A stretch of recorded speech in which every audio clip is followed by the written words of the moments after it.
So this is pages 239 to 244 of All Quiet on the Western Front.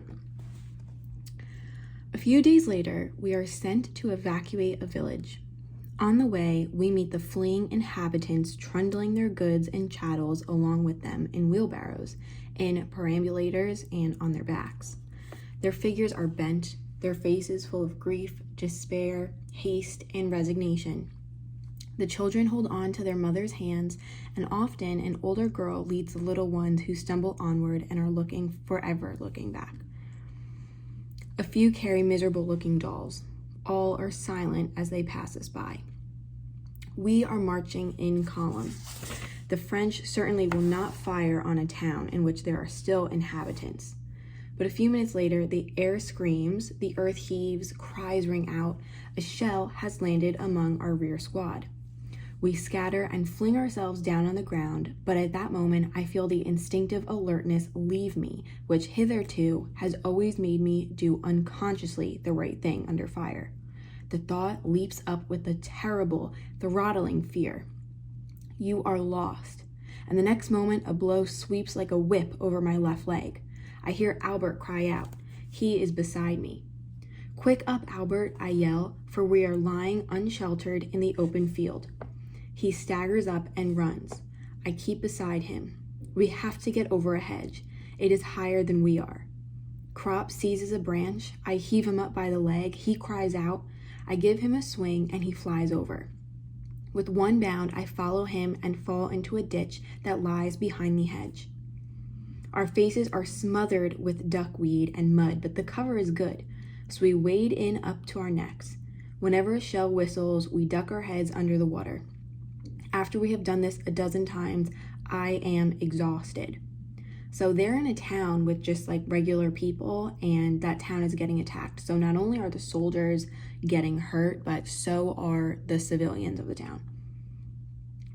Let's get away or I'll fall in and drown, groans Albert. Where has it got you? I ask him. In the knee, I think. Can you run? I think, then out. We make for the ditch beside the road and, stooping, run along it. The shelling follows us. The road leads towards the munition dump. If that goes up, there won't be so much as a bootleg left of us, so we change our plan and run diagonally across country. Albert begins to drag. You go, I'll come on after, he says, and throws himself down. I seize him by the arm and shake him.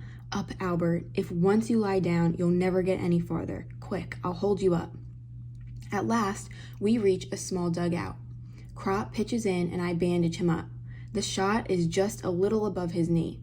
Then I take a look at myself. My trousers are bloody and my arm too. Albert binds up my wound with his field dressing.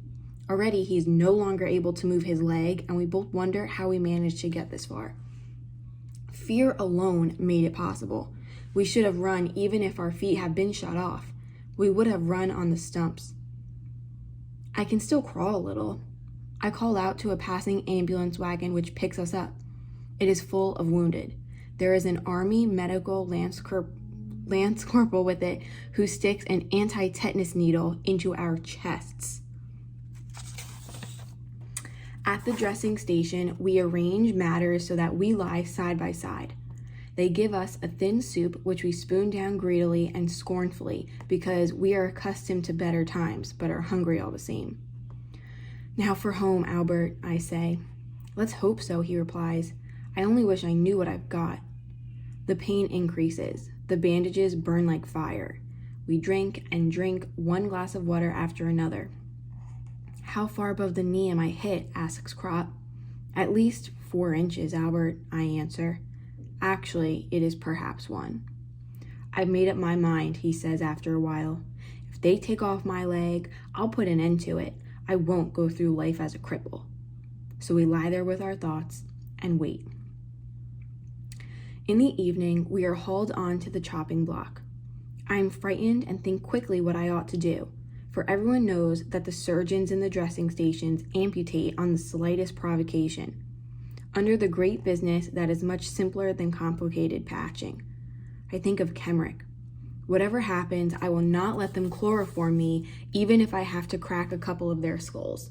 So chloroform is what they used as like morphine almost to make them go to sleep during a surgical situation. It is all right. The surgeon pokes around in the wound and a blackness comes before my eyes. Don't carry on so, he says gruffly and hacks away. The instruments gleam in the bright light like marvelous animals. The pain is insufferable. 2 orderlies hold my arms fast, but I break loose with one of them and try to crash into the surgeon's spectacles just as he notices and springs back. Chloroform the scoundrel, he roars madly. Then I become quiet. Pardon me, Herr Doctor, I will keep still, but do not chloroform me. Well now, he cackles and takes up his instrument again. He's a fair fellow, not more than 30 years old, with scars and disgusting gold spectacles. Now I see that he's tormenting me. He is merely raking about in the wound and looking up surreptitiously at me over his glasses. My hands squeeze around the grips. I'll kick the bucket before he will get a squeak out of me. He has fished out a piece of shell and tosses it to me. Apparently, he is pleased at my self-control, for he now sets my leg carefully in splints and says, "Tomorrow, you'll be off home." Then I am put in plaster. When I am back again with Crop, I tell him apparently a hospital train comes in tomorrow morning. We must work the Army Medical Sergeant Major so that we can keep together, Albert. I managed to slip the Sergeant Major 2 of my cigars with belly bands and then tip the word to him. He smells the cigars and says, "Have you got any more of them?" "Another good handful," I say. "And my comrade," I point to Crop, "he has some as well. We might possibly be glad to hand them to you out of the window of the hospital train in the morning." He understands, of course, smells them once again and says, "Done." We cannot get a minute's sleep all night.